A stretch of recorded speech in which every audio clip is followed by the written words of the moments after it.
Does the hot V setup on the B9 create a larger impact on IATs than what you might get from a more traditional turbo setup? I'd say it's actually the opposite. Yeah. You keep all that heat in the V where you can manage it, and then the heat on the outside of the engine is non-existent. So the intake manifolds don't heat up the same. There's really nothing when the car is moving. There's no heat source that can conduct heat into the intake manifolds.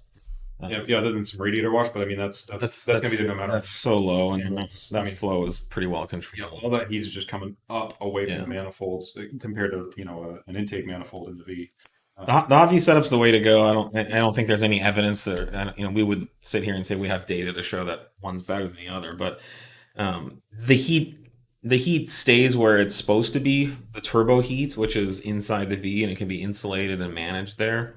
And you don't have all this heat from the outside of the motor coming up and heating up the entire engine compartment nearly as badly. Yeah, Now the area in the hot V stays hot for a long time. yeah.